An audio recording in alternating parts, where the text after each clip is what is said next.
Mr. President. Senator from Utah. Mr. President, I've got significant concerns with this legislation. I've made no ambiguity about that. I've been very clear from the outset. This bill concerns me, in part because it involves an attempt by the United States of America to compete with China, but on terms that don't favor us, on a playing field that isn't ours, in areas that play to our weaks, not our strengths. We ought to be playing to our strengths, not our weaknesses. Unfortunately, this bill doesn't get it right. But separate and apart from my concerns regarding the merits of this legislation, which we'll get back to in a moment, I want to talk for a moment about the procedural concerns that I've had. There have been a number of people in the Senate arguing over the last few hours, some in the Senate chamber, some in the media, that we have had a very thorough floor process, that this has been regular order at its best.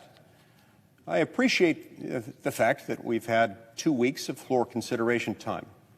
2 weeks, that is, on Senate time, which is not 2 actual weeks.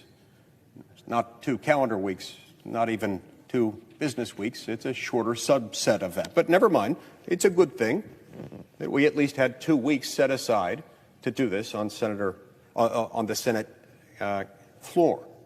So that's a good thing. It is not sufficient, however, to suggest that because we've had hundreds of amendments filed and because we've had a number of votes on amendments and because a few weeks have elapsed since this bill came out of committee, that somehow means that it's regular order, and regular order of the sort that we ought to try to replicate. You have to remember that regular order needs to be evaluated. It needs to be measured against several things. In other words, a simple resolution designating National Sofa Care Month probably need not receive a lot of floor time or a lot of opportunities for amendments. But the more substantive and the more costly, economically or otherwise, a particular bill might be, the more demanding regular order ought to be. Regular order is not satisfied, particularly in a bill like this one that is likely to cost $200 billion or more, and that's 2,000 pages plus long, and that deals with some very significant geopolitical and economic issues. It's not something that you can really call regular order when you're addressing a bill like that, when you're constantly making changes to it. We talked last night about the fact that this legislation started out in committee a few weeks ago. Started out in committee where I believe it was somewhere in the range of 150 to 200 pages. Came out of committee, and it was longer than that. It was a few hundred pages. And then over time, it's gotten bigger. It grew to 1,400 or 1,500 pages. By yesterday afternoon, it had grown an additional 900 pages. And then by 10:59 p.m. last night, it grew by a few hundred more pages. It's not just the addition of an additional page of text that triggers more concern. One has to understand how the entire piece of legislation interacts, how the various provisions, including the late-breaking amendments that we received for the first time at 10:59 p.m. last night, how those affect everything else. Just as importantly, Mr. President, one ought to certainly have the ability to communicate to one's constituents what's in the legislation, seeking input from them, so that any votes can be informed by having the voters informed and having them aware of what's in the legislation. One cannot make very significantly drastic changes to legislation in the middle of the night and then claim that it's regular order and that regular order demands an immediate vote on that measure. What I and a number of my colleagues have been focused on as we've debated this through the night and starting in early this morning when we reconvened has been simple. We just want more time before being asked to vote on this measure. It's not an unreasonable request, given that you're dealing with legislation that's over 2,000 pages long and that's likely to cost somewhere in the neighborhood of $250 billion. That is a lot of money, and the way in which we spend it will undoubtedly have profound implications, not just for years, but for decades to come. We need to, we ought to, we really must endeavor to understand what exactly this is going to do. In order to do that, we've got to have text, and that does, in fact, matter. So it's not something that you can easily dismiss as an argument that says this has been regular order because it's been on the Senate floor for 2 weeks.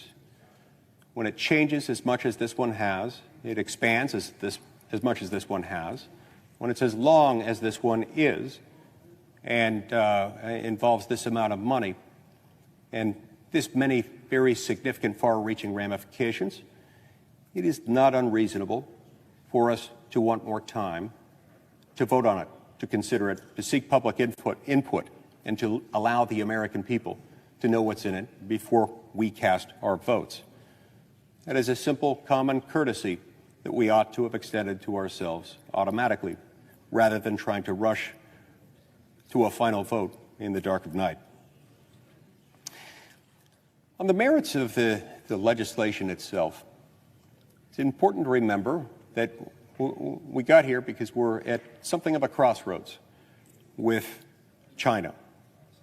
We've got all kinds of potential threats, some of them economic in nature, some perhaps cultural, some perhaps military, and some maybe involve cybersecurity. But we have an awkward relationship with China, and it's one that we've got to be focused on. That's why it's not a bad thing in and of itself that we consider legislation to try to deal with that. That doesn't mean that every piece of legislation designed to deal with the problem is itself something that must be passed. You see, if we're going to try to pass something telling the American people that what we're passing will lead to a better outcome with China and our ability to compete with China, if we're going to make that argument, then we've got to be able to back that up. And in order to be able to back that up, we've got to put ourselves in a position where we can be our best selves, where we know we're poised for success. We've got to consider exactly what kind of strategy we're deploying and what kind of competitor we want to be. So the legislation before us, the legislation that's been renamed but that started out as and to this moment includes the Endless Frontier Act, is something that aims to counter China primarily by boosting technology research and development. I think that's fair to say that that's its primary aim. And this is something that nobody dislikes. Nobody dislikes research and development, to my knowledge. These are good things. And undoubtedly, our ability to compete with China will depend on the nature and extent of our investments in research and development. But that does beg the question, what is the best kind of research and development? Is it best when it follows from and is directed by, it can be modified along the way as a result of self-interest, rightly understood, enlightened self-interest, free markets, the decisions of individuals who have something at stake? Or is it best when government acts, when government directs it, when it's done by federal bureaucrats instead of innovators, technology experts, and people who have something that belongs to them, an idea, an ability to make something. People who actually know how to see their ideas all the way through the end and are willing to make the necessary sacrifices along the way to see to its success.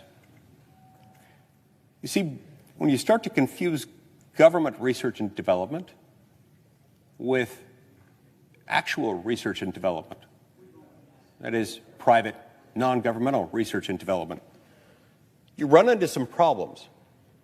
Some of this, I think, perhaps stems from a misapprehension, a misunderstanding of the nature of government itself and the capabilities of government in any system to do things.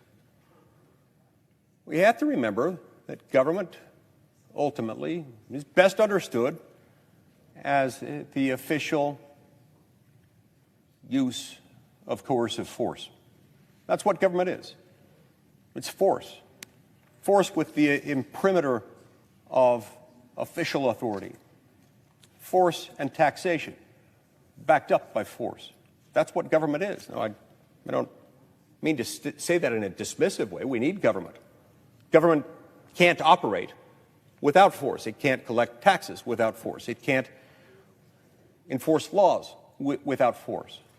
We need government for that reason, to make sure, first and foremost, that we don't hurt each other, that we aren't harmed by outside aggressors who would harm us, and that we don't take that which doesn't belong to us. We need governments to do that. Only governments can do that. And that's why we have governments.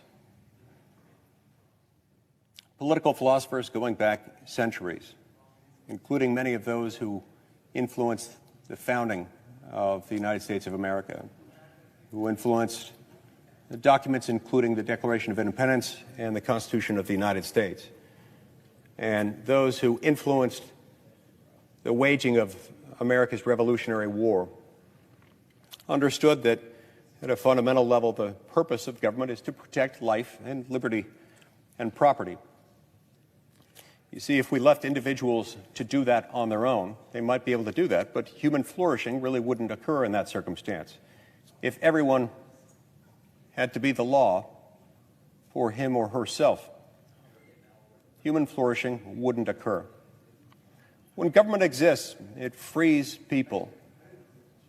It frees them, not just because freedom sounds great in the abstract, or because it's fun to yell at a rally, or it looks good on a bumper sticker, but we like freedom because of the things that free people do when they're allowed to be free. When they're able to come together and form what I refer to as the twin pillars of American exceptionalism. In fact, I'd go so far as to call them the twin pillars of any thriving human civilization. Those twin pillars are free markets and voluntary institutions of civil society. When you have robust free markets and voluntary institutions of civil society, human beings do better. They can't, of course, function in a state of anarchy, nor can they function in the absence of a government, because that always involves anarchy, necessarily. But when there is government, and that government properly understands its role of protecting life, liberty, and property, it's freeing and liberating. And human beings in that setting can do amazing things. It's what's led to the development of the greatest civilization and the strongest economy the world has ever known. It's what's led more people out of poverty than any government program ever can, ever could, ever has, or ever will. When we lose sight of what government is, when we start to forget that government is just force and taxation backed up by the use of force, it can easily be manipulated for nefarious ends. It's not that government is bad. Government isn't inherently good or evil. Government consists of that principle of force backed up with the legitimacy of the imprimatur of the state, or in our case, a union of states. It's that force that is necessary, that same force that's necessary can become destructive of the very ends that it was created in order to uphold and protect and defend. So we can't lose sight of it. We can't lose sight of the fact that government is neither inherently good nor inherently evil. You see, government doesn't have eyes to see you. It doesn't have arms to embrace you. It doesn't have a heart with which to love you. It's neither omnipotent nor omniscient. It's not all-knowing, not all-powerful. It just is force and taxation backed up by force. So the further afield you take government authority, and you take it away from the protection of life, liberty, and property, quite ironically and very tragically, it can become destructive of the very ends that it was created to serve. One of the ways in which we see this manifest from time to time is when people will harness the immense power of government and the immense financial resources that can be accumulated by a government through the power of taxation, backed up by force, for their own political ends, even worse, for their own economic ends. And when you see people's political ends marrying up with the financial interests of those who want to capitalize off of government itself, bad things can happen. You see, because ultimately, the American people become poorer as a result of government action. That is, every dollar that we spend is a dollar that won't otherwise be spent, could otherwise be spent in the free market, doing good, resulting in everything from charitable contributions to job creation and many, many other things that support our ability to be free and prosperous as a nation. China, importantly, doesn't quite see it this way. They didn't get the memo. They're not steeped in Hobbes, Locke, Montesquieu. They're not steeped in the stories that we know about our American Revolution. They weren't raised understanding that their country became a country as a result of their conscious choice to depart from a mother country after that mother country had proven itself to be menacing, had proven itself to be a government that was taxing them too much, regulating them too aggressively, sending them off to war, and then making them pay for those wars, all without allowing them fair representation within that system of government. They weren't steeped in that. They were steeped in different traditions, and they've chosen a very different set of paths. They have essentially a command and control economy, because that's what a country that's run by a communist party does. It commands and it controls. It's a very different mindset. It's a mindset that focuses not on free markets and civil society. In that kind of system, in a system run by a communist party with a command and control economy, the state is everything. The government is imbued culturally with almost a sense of reverence, entitled to deference. And people assume that it has, or they're at least asked to assume, and many are forced to play along with the assumption that they've got a degree of omniscience, omnipotence, and always the best interests of the people. The ability to foresee and prepare for the future, and use the immense force of government to bring about their aims.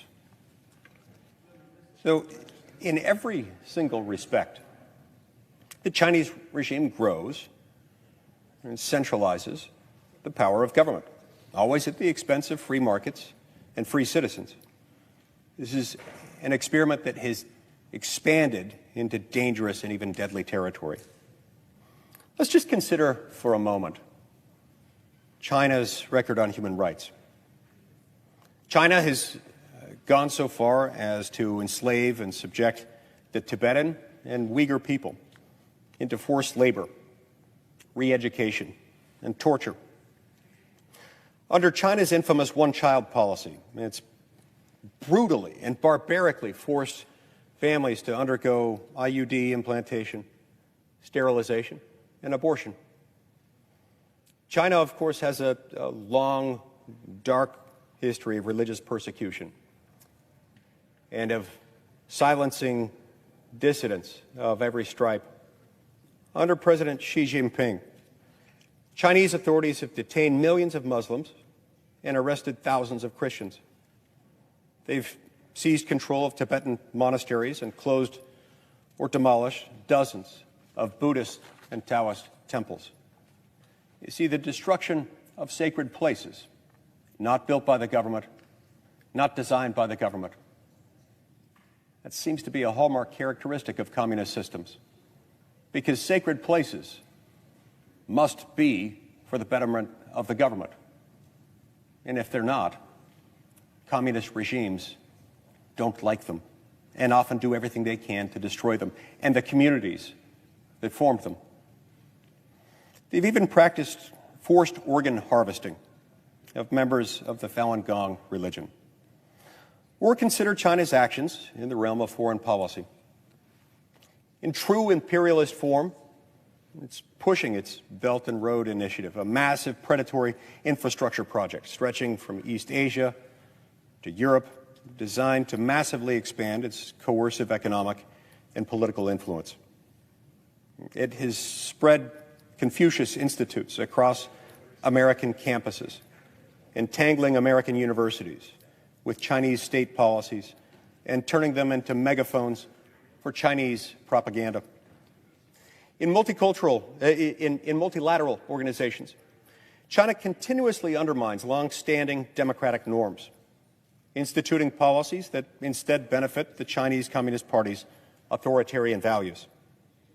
And it has held a tight, cronyist command and control grip over its economy, heavily subsidizing industries with money that it's taken through its power of taxation, backed up by its abuse of force, and ultimately picking winners and losers, which tend to be more reflective of those close to leadership within the Chinese Communist Party than those who build a better product or work better to serve their fellow beings. While China has picked up some steam through these actions, we must not, we can't ever ignore that whatever momentum it may have acquired is of dubious success and doubtful sustainability over the long run. China, under the control of the Chinese Communist Party, has in reality one of the least efficient economies in the world. In terms of GDP per capita, it's not at the top of the heap. In fact, one could say that it's very close to the bottom of the heap, next to Cuba and Kazakhstan. It turns out that political corruption and state-owned enterprises come with some financial deadweight, too. Now, the financial cost, it's the financial cost alone of enslaving, sterilizing, and brainwashing 12.8 million Uyghurs and other oppressed groups is steep, even as the human cost of this indefensible moral depravity is far worse and infinitely steeper. Of course, killing future generations' potential through abortion is also as foolish as it is inhumane. As a result of its decades-long abortion and one-child or two-child policies, China is on track to lose a third of its workforce, a third, and age out faster than any society in modern history. The ratio of workers to retirees in China, which is currently 8-to-1, is projected to whittle down to just 2-to-1 in the coming decades, with only 2 employees for every retiree. China's pension system, which is already showing very significant signs of buckling, will inevitably crack under pressure. Now, it's true that China is aggressive, and it's true that China is really big. But it's not ironclad in its position of global strength. As its population ages more and more, and as more of its land falls into wasted, polluted squalor, it will have neither the inhabitants nor the resources to continue on its current course. So, Mr. President, there's nothing about China's principles or China's trajectory that we should seek to emulate. No, not in the slightest. In nearly every single way, the Chinese regime consolidates power to trample over the rights of men and women and quash free expression, the free exercise of religion, and free enterprise. All of us in America who know of our own struggles know of the bad things that can happen when human beings and governments combine to take undue advantage of difficult circumstances of minorities, whether racial, ethnic, language, religious, or otherwise. Bad things happen. China has not only allowed bad things to happen, it's made them happen. It's directed that they happen. It's been the reason why they have happened.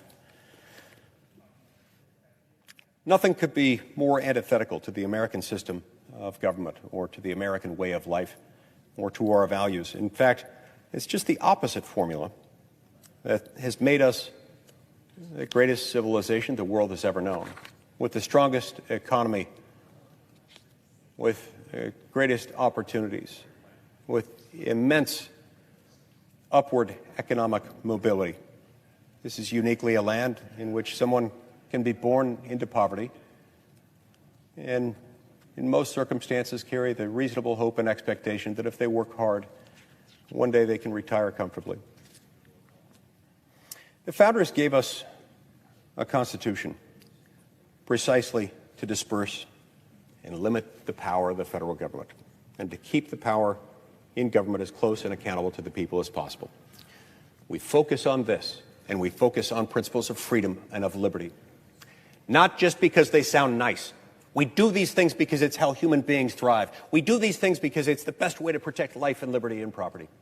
We do these things because it's the only way to allow for upward economic mobility and the thriving of the human condition. We should continue to double down on those things. We should continue to make sure that our markets are free, that our institutions of civil society are voluntary and robust. We do that not by expanding government, but by allowing human beings to do what they do best and allowing them to be free. Thank you, Mr. I yield the floor. We might get some goodwill if we let them do the nominees on voice. You have a hold on the second one. Can you say no by voice? Yeah. Robert never helped the process.